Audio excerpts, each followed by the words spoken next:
Đó có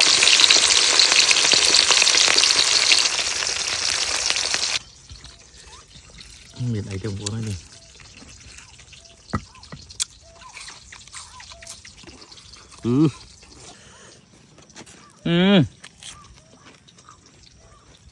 Kiệt rồi.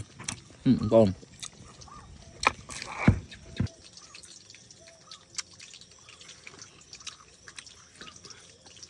Video ថ្ងៃនេះគឺចេញមកគឺអត់ខុសពីសពមួយដងទេបងប្អូនហើយមានបងប្អូនជាច្រើនតែងតែខមមិននៅក្នុង page របស់បងប្អូនថាថ្ងៃអនាគតទៅពេលដែលចាស់ទៅឬក៏សងបំណុលធនាគារហើយគឺគាត់តែងតែចង់មានបំណងរស់នៅបែបលក្ខណៈស្រុកស្រែការរមហូបការចិញ្ចឹមមាន់ឬក៏ចិញ្ចឹមទាបងប្អូន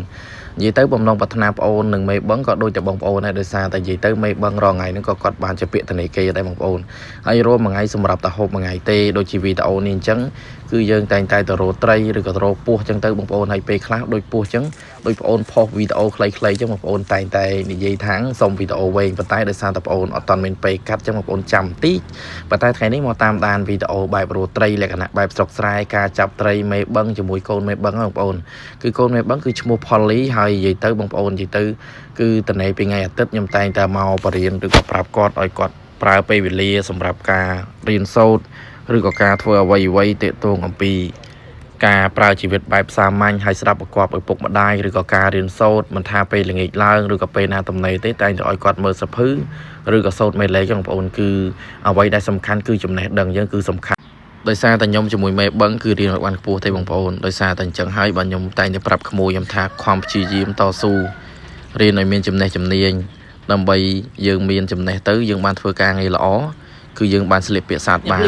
ហើយមកដល់ទីទៀតកន្លែងនេះគឺគាត់លូកចាប់ត្រីគឺមុតតែម្ដងបងប្អូនឃើញគឺសកាំងយកតែម្ដងគឺគាត់មុតដៃដោយសារត្រីក្រាញ់វាចាក់ធ្មង់វាគឺវាចាក់នឹងអាធ្មង់លើវាគឺចាក់ទៅមុតដៃហើយមកដល់កន្លែងនេះគឺគាត់បានចេញពីលួពីអីចឹងទៅដោយសារតែនិយាយទៅនៅតាមតំបន់ស្រុកស្រែជនបទបែបនេះបងប្អូនគឺត្រី2ធ្នាប់3ធ្នាប់ដៃអីមុំអ្នកដងអត់ចាប់ទេដោយសារតែត្រីក្រាញ់វាចាប់ទៅវាពិបាកចាប់ពេលខ្លះយើងលូកចាប់ទៅវាឈឺបងប្អូនហើយត្រីក្រាញ់ពេលដែលយើងបងភ្លាមវាមិនតាន់មកទៅខៃផុកឲ្យយើងឃើញពេលខ្លះតែយើងលូកចាប់ឯងបានចាប់បានហើយបងប្អូនមើលទៅសភាពនិយាយទៅនិយាយពីថាពិបាកបរយាយនៅតែស្អាតហើយបងប្អូនរស់នៅបែបនេះគឺផាសុខភាពខ្លាំងមែនទែនហើយមានបងប្អូនជាច្រើនដែលតែងតែខមមិនថាចង់រស់នៅបែបហ្នឹងបងប្អូនបើសិនជាយើងរស់នៅបែបនេះមិនចង់ឈ្នះចាញ់អ្នកណាចង់ឈ្នះចាញ់តែភាពខ្វះខាតឬក៏បាយ3ពេរបស់យើងកុំជពាក់បំណុលធនាគារអីរស់នៅបែបនេះគឺ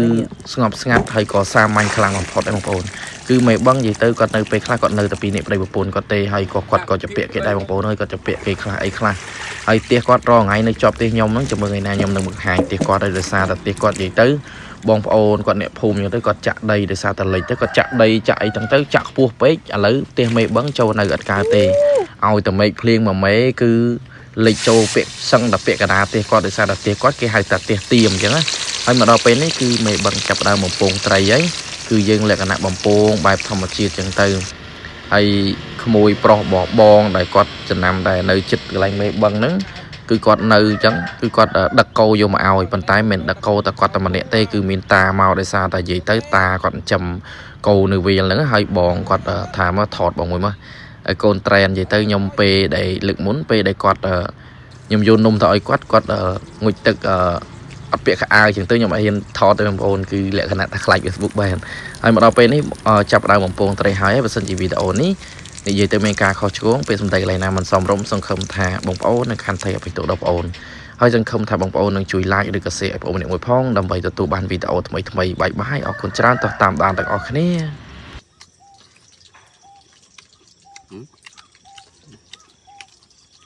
ផលិតឆ្ងាញ់អត់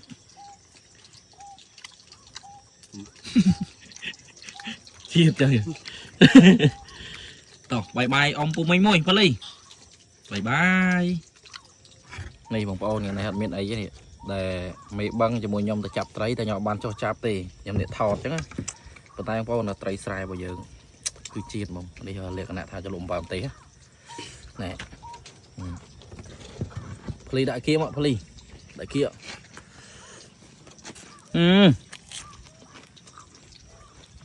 គៀបាយ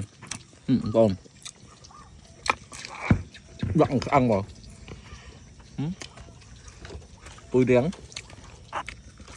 เรื่องรู้ ตกซ้ายเป็นไตบันนังก็บางปอนบางปอนจังมาห้องเนี่ย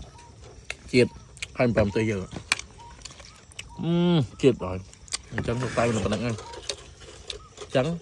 คนชราchụp nên là video cài tiết bye bye